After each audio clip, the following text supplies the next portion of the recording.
Hi friends. അപ്പോൾ Godzilla x Kong the new empire സിനിമ കണ്ടു. ഹൈലൈറ്റിലെ പാലക്സി സിനിമാസിൽ വെച്ചാണ് കണ്ടത്. ഞാനും മോനും വൈഫും ഉണ്ട്. അപ്പോൾ ഞങ്ങൾ ഒരുമിച്ച് പോയി കണ്ടതാണ്. പാലക്സിയിൽ ഒന്ന് എക്സ്പീരിയൻസ് ചെയ്യണമെന്നായിരുന്നു ഒരാഗ്രഹം. അത് ഇന്ന് സാധിച്ചു. ഗോഡ്സില എക്സ് കോങ് സിനിമയെക്കുറിച്ച് പറയാൻ പ്രത്യേകിച്ച് വാക്കുകളൊന്നുമില്ല. കിടിലം പടം, സൂപ്പർ. നമ്മൾ എന്താ പറയുക, പിന്നെ ആ ഫൈറ്റ് കാര്യങ്ങളൊക്കെ ആ ഒരു തിയേറ്ററിൽ ആ 3D എക്സ്പീരിയൻസ് ചെയ്യണമെന്നുണ്ടെങ്കിൽ തിയേറ്ററിൽ തന്നെ പോയി കണ്ട് 3D തന്നെ പോയി കാണാം. കിട്ടുന്ന സംഭവമാണ്. 2 മണിക്കൂറുണ്ട്. സമയം പോയതറിഞ്ഞില്ല. സംഭവം സൂപ്പറായിട്ടുണ്ട്. ഇതിലിപ്പോൾ ഗോഡ്സിലയും കോങ്ങും ഗോഡ്സില എക്സ് കോങ് എന്നാണ്. അപ്പോൾ ഇതിൻ്റെ മറ്റുള്ള ഫ്രാഞ്ചൈസി കാര്യങ്ങളൊക്കെ നിങ്ങൾ കണ്ടിട്ടുണ്ടെങ്കിൽ നല്ലൊരു അനുഭവം തന്നെയായിരിക്കും. അല്ലാതെ സ്റ്റാൻഡ് ലോൺ പിന്നെ രീതിയിൽ കാണുകയാണെങ്കിലും കുഴപ്പമില്ല. ഇതിലിപ്പോൾ കൂടുതലായിട്ടും കോങ്ങിനാണ് ഇതിൽ കുറച്ചുകൂടി കൂടുതൽ പ്രാധാന്യം കൊടുത്തിരിക്കുന്നത്.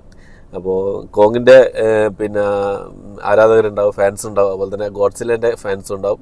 അപ്പോൾ പിന്നെ കോങ്ങിൻ്റെ ഫാൻസിനാണ് ഈ സിനിമയിൽ കുറച്ചുകൂടി ഒരു ഇഷ്ടപ്പെട്ടിട്ടുണ്ടാവുക. കാരണം എന്താ വെച്ചാൽ അത്രയും ഈ കോങ്ങിന് ആ ഒരു ക്യാരക്ടറിനാണ് കൂടുതൽ പ്രാധാന്യം ഈ സിനിമയിൽ കൊടുത്തിട്ടുള്ളത്.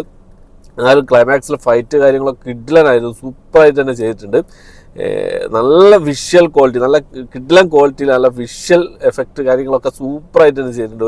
ഒരു വിട്ടുവീഴ്ച വരുത്തില്ല. 100 മാർക്ക് കൊടുക്കാവുന്നതാണ് ഫൈറ്റും ഈ VFX ടെക്നിക്കൽ സൈഡും കാര്യങ്ങളൊക്കെ. ഇതിൽ പിന്നെ സ്റ്റോറി കാര്യങ്ങളൊന്നും പ്രത്യേകിച്ച് നോക്കേണ്ട ആവശ്യമില്ലല്ലോ. അപ്പോൾ ഹ്യൂമൻസ്, അതായത് നമ്മുടെ മനുഷ്യന്മാർക്ക് ഒരു പ്രാധാന്യം കൽപ്പിക്കാത്ത രീതിയിലാണ് ഈ ഒരു വേറൊരു പാരലൽ വേൾഡ് നടക്കുന്ന രീതിയിലുള്ള. കാരണം എന്താ വെച്ചാൽ ഇവർ തമ്മിലുള്ള ഫൈറ്റിൽ എത്ര ബിൽഡിങ്ങുകളാണ് തകർന്നു പോകുന്നത്, എത്ര ആൾക്കാരാണ് മരിക്കുന്നത്, അതൊന്നും ഇതിൽ പറയുന്നില്ല. അതൊന്നും നോക്കേണ്ട ആവശ്യമില്ല. ഇതിലിപ്പോൾ പ്രാധാന്യം കൊടുക്കേണ്ടത് ഗോഡ്സിലേക്കും കോങ്ങിനാണ്. അവരുടെ വേൾഡ്, അവരുടെ ലോകം, അവരുടെ പിന്നെ സംഭവങ്ങൾ കാര്യങ്ങളൊക്കെയാണ്. അപ്പോൾ ഹ്യൂമൻസിന്, അതായത് മനുഷ്യന്മാർക്ക് ഒരു പ്രാധാന്യം ഇതിലില്ല. അപ്പോൾ നമ്മൾ കാണുക, എൻജോയ് ചെയ്യുക, 3D തന്നെ കാണുക. സൂപ്പറായിട്ടുണ്ട്. അക്കൊരു ഇഷ്ടമായില്ലേ? എങ്ങനെ എക്സ്പീരിയൻസ് ചെയ്ത്? അടിപൊളിയാണോ?